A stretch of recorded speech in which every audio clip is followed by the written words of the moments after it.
So I understood this at a long time ago, man. And this part right here is one of the most difficult because we're just taught to be so separate. Like, you have to understand that the Black Panther Party and the Klan are the same people. And until you understand that, you can't talk about walking in a God state, brothers. Is it not written in your law that ye are gods? You understand what I'm saying? So it just depends on what level you own based on, whether you're human or whether you're immortal. At ease, brothers. What does it mean to be a God? And I'm gonna tell you this, man. Most people, religious people, will hear a statement like that and instantly put you in a bucket of blasphemy. Most people will hear that and shut down. And again, I'm talking about religious people, people that spend, Sunday through Sunday in church, people that are attending every vacation Bible study, people that are toting the Bible 7 days a week, will put that in a bucket of blasphemy when it's written in the very Bible that they read all the time.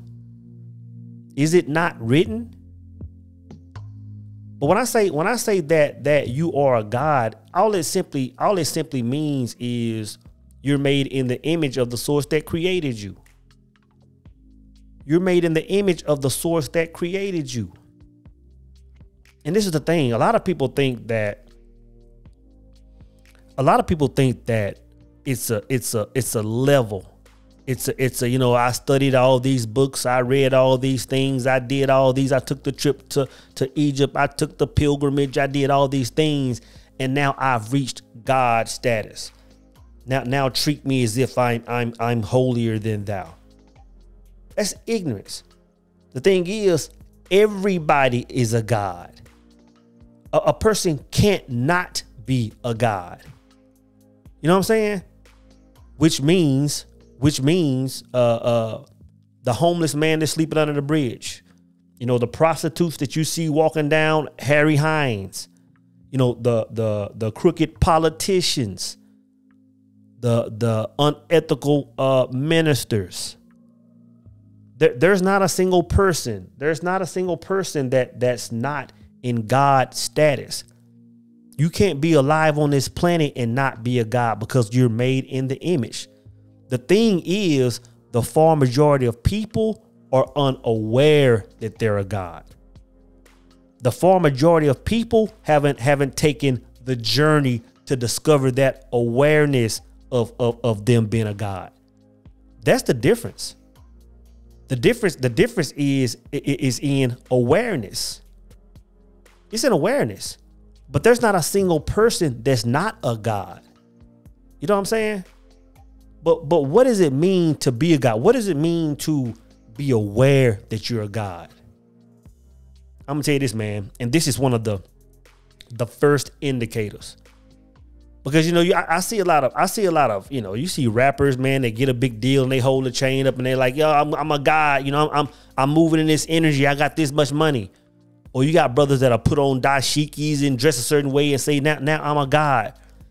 The first indicator, man, to know if somebody is truly in God status is they are aware that there is nothing outside of themselves. That's the first indicator. It's like if I'm having God talk with somebody, that's the first thing I want to know. How do you see everything outside of you? Do you see it as something that's a part of you or like how do you view the world? That's the first indicator. Because if you're still putting things outside of you, if you're still seeing differences between you're not at that level, brother. You're not seeing the world through the eyes of God.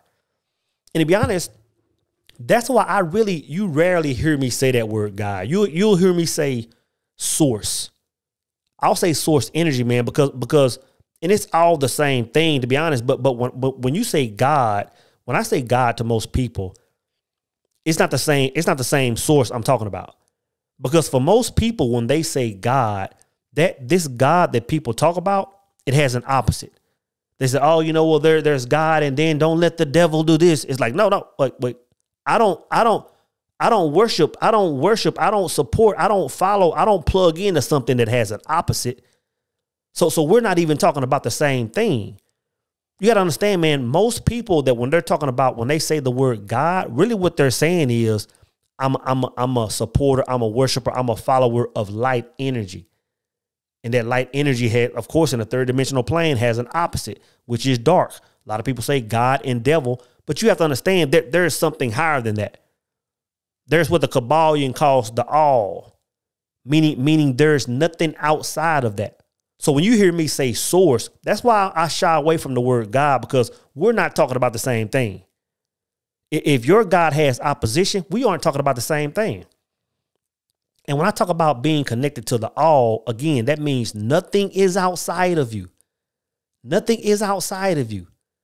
Like in the book, Singular Truth, I was talking about this, man. I said, once you take this journey, once you get to a certain point, once you get to that last stage, you will realize that every single thing is one. You'll realize that Martin Luther King and Adolf Hitler are the same person. Kirk Franklin, Luther Campbell are the same person. Trayvon Martin, Zimmerman are the same person. And a lot of people, if you can't grasp that, then you really can't say you're walking in the image of God. You can't say you're walking in the image of all, because nothing is outside of you. Nothing is outside of you. How can you compete with something? How can you compete with different energies if there's nothing outside of you? So that's the first indicator, man. That's the first thing when I say what it means to be a God. It means that you're fully aware that you consist of everything, both good and bad, both dark and light. Like when people talk about, oh, God, and don't let the devil do X, Y, Z. I'm like, don't let the devil do what? Like the devil is a part of me. That's a part of me that I need to be able to tap into. It's biblical. I'm not making this is biblical. Study the words of your messenger when he was in his 40 days and 40 nights in the desert, in the wilderness, right? Really understand what he was saying. Understand what he was saying when he was talking about the balance of light and dark. You can't be a God unless you embrace all of it. Which means I'm able to tap into all of it in any moment. That's how it's supposed to be set up. I always use the example. I say, how do you think slavery took place?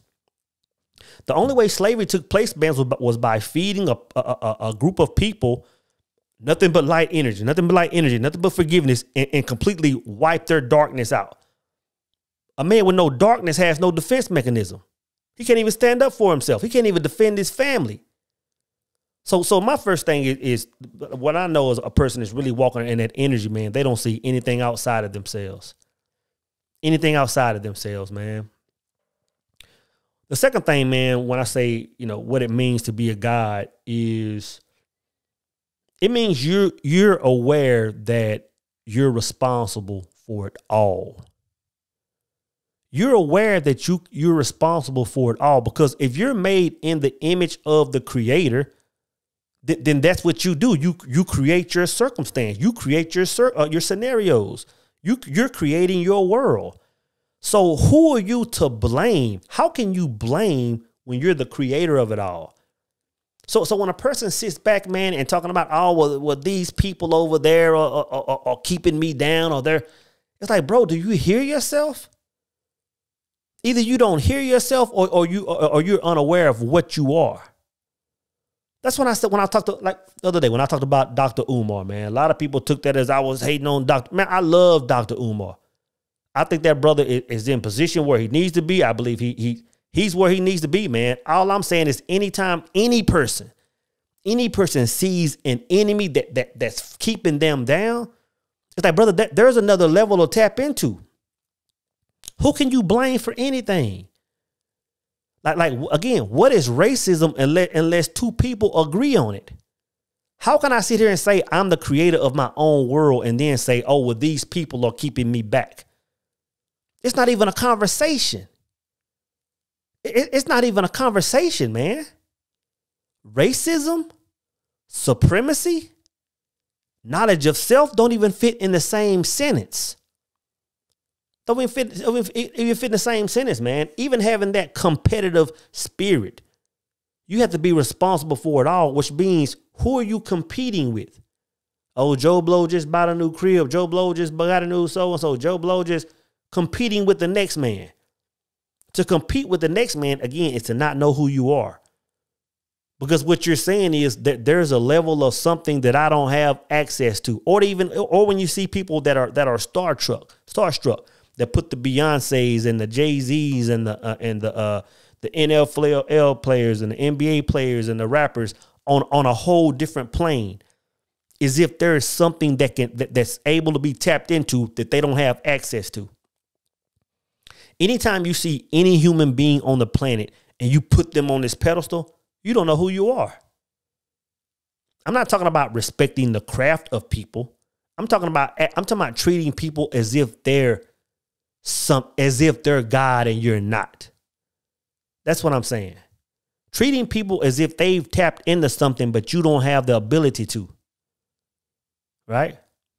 So it simply means just being responsible. You're responsible for everything. And what I mean by that is when my life is going good, like everything is going A1, I'm saying, you know what? I see that I created this world. I see exactly what I did, my behaviors, my acts, my thoughts that created this world. When when I'm catching some turbulence in life, whatever it is, I can look around and regard as quick as most people want to point the finger and say, well, I was raised as this and the government did this. It's like, how can you speak that and know who you are at the same time? How can I roam this world and blame a government? How can I blame a government? You know what I'm saying? How can I give an entity or a group of people that much power outside of myself? Even the messenger said, give the government, give Caesar what's his and keep it moving. Like give Caesar what's his and live your life. They don't control you like the masses think they do. So it's just being responsible for it all, brothers. Being responsible for it all, man.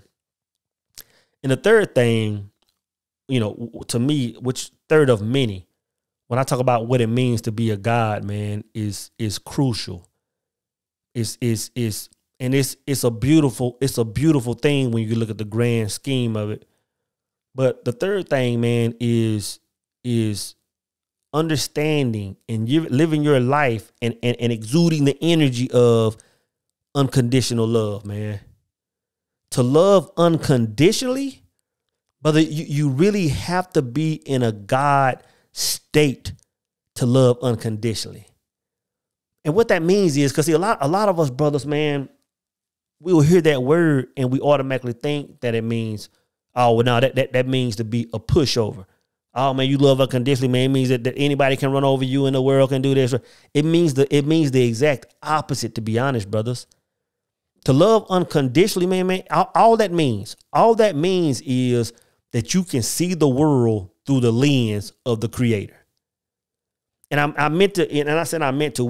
I'm going to do another video on this, man, because even on the other channel, we had having a discussion in the chat with a brother about unconditional love, and I said that me and Lynn gonna do a whole nother video on it, man, because she was telling the brother, she said, I love so unconditionally, and he was like, it's impossible. He said you can't love another man unconditional. But that's what it means to love somebody through the lens of a God, man. Through the lens, to see the world through the lens of God. But this is the beauty of it right here, man. This is the beauty of it, man. Like it's more of a challenge for us as men to love unconditional. And the reason behind that is because of our position on the pole of the grand scheme. What I'm trying to say is our position. For example, when you think about men and women, men are more submerged in this world than women. Women have a little bit more tied to the spiritual world. And that's a whole nother hour conversation without me trying to. But men, that's why we're bigger. That's why we're stronger and faster, because we're meant to dominate this physical world. We're meant to operate in a certain. Women are built a little different. Women are soft and all this stuff. And women have a different kind of intuition because they're submerged in the spiritual world on a different level, man. And this is the beauty of it, man. Like, one of the hacks for us as men to really understand that you really have to look at the relationship between men and women. And it took me a minute to understand, really understand and see the beauty of this, man. But think about just think about a mother's love, right? Think about how your mother loves you. It's unconditional.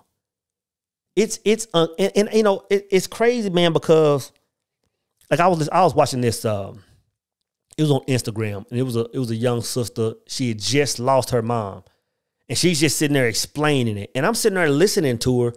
And I've lost a parent before. I lost my father a long time ago, and that's a painful thing. But I'm listening to this sister talk about the loss of her mom, and she's going deep. She's explaining this and this and this. And as I'm listening to her, man, I said, bro, I feel that. I feel that. I said, you know what? There's a difference. It shouldn't be, but there's a difference I feel. I've never lost my mom. My mom is still alive, thank God. My mom, I can tell that if my mom was not on this planet, I would feel something different. I would literally feel a disconnect from something. And I was listening to that, man. You got to understand this. Like you got to understand that our relationship to women, it's a window, man. It's a window to let us tap into. It's a reflection. It's a reminder. To have that relationship with a mother is a reminder of that part of God, that unconditional love. It's a hack.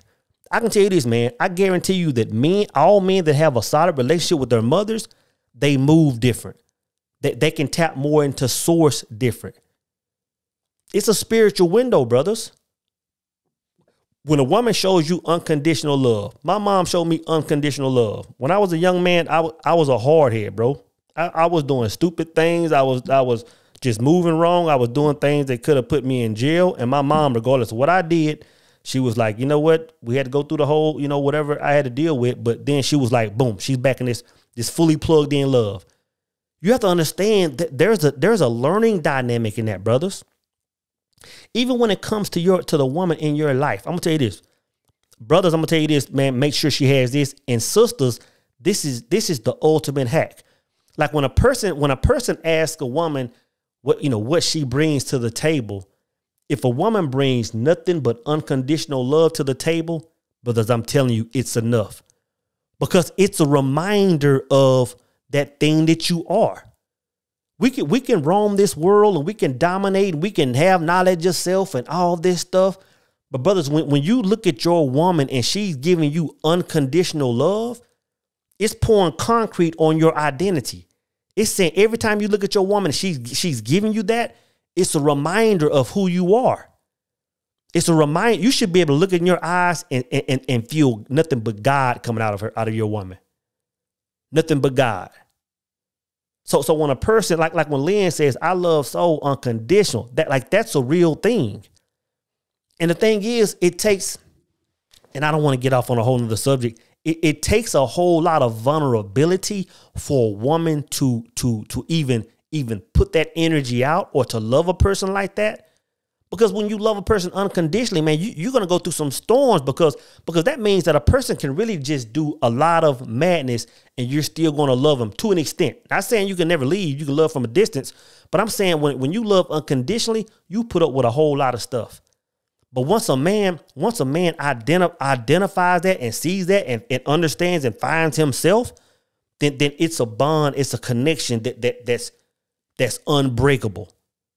And I'm just now understanding that. So the third thing, brothers, is understanding the power of that unconditional love. You have to be in a God state to understand it. And I know I kind of just breezed through it. I'll probably do a whole nother video on that because that's a whole nother video. But unconditional love, man, you have to be in a God state. You have to be in a God state to experience that, to know that. And there's no greater high than that. There's no other way to move than that. Ultimate forgiveness. Ultimate, not saying that anybody can push over you, because you can cut a source off at any point in time.